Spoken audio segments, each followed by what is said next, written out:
Once, upon a midnight dreary, while I pondered, weak and weary, over many a quaint and curious volume of forgotten lore, while I nodded, nearly napping, suddenly there came a tapping, as of someone gently rapping at my chamber door. "'Tis some visitor," I muttered. "tapping at my chamber door. Only this, and nothing more." Ah, distinctly I remember, it was in the bleak December, and each separate dying ember wrought its ghost upon the floor. Eagerly I wished the morrow, vainly I had sought to borrow from my books surcease of sorrow, sorrow for the lost Lenore, for the rare and radiant maiden whom the angels named Lenore, nameless here, forevermore. And the silken, sad, uncertain rustling of each purple curtain thrilled me, filled me with fantastic terrors never felt before, so that now, to still the beating of my heart, I stood repeating, "'Tis some visitor, entreating entrance at my chamber door.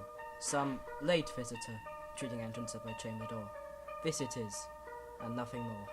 Presently my soul grew stronger, hesitating then no longer. "Sir," said I, or "Madam, truly your forgiveness I implore. But the fact is I was napping, and so gently you came tapping, and so faintly you came rapping at my chamber door, that I scarce was sure I heard you." Here I opened wide the door, darkness there, and nothing more. Back into the chamber turning, all my soul within me burning, soon again I heard a tapping, somewhat louder than before. "Surely," said I, "surely it is something at my window lattice.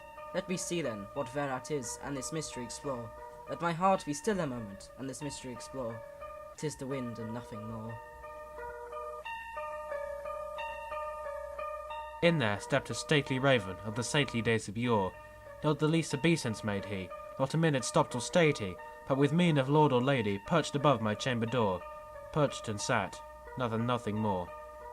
Then this ebony bird, beguiling my sad fancy into smiling, by the grave and stern decorum of the countenance it wore.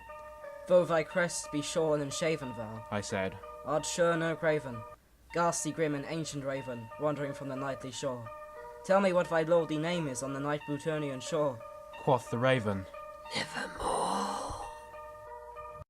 Then, methought, the air grew denser, perfumed from an unseen censer, swung by seraphim whose footfalls tinkled on the tufted floor. "Wretch!" I cried, "Thy God hath lent thee, by these angels he has sent thee, respite unrepent thee from thy memories of Lenore. Quaff, oh quaff this kind repent thee, and forget this lost Lenore." Quoth the raven, "Nevermore."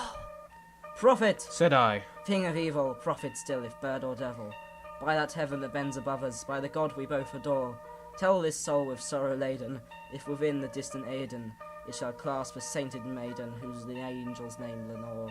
Clasp a rare and radiant maiden, who the angels name Lenore." Quoth the raven, "Nevermore."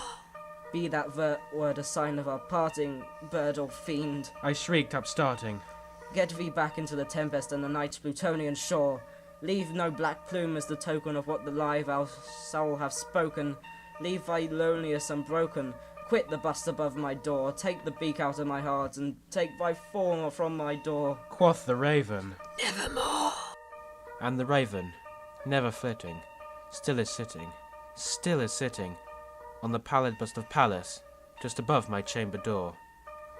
And his eyes have all the seeming of a demon's that is dreaming, and the lamplight over him, streaming, throws his shadow on the floor, and my soul, from out that shadow, that lies floating on the floor, shall be lifted nevermore."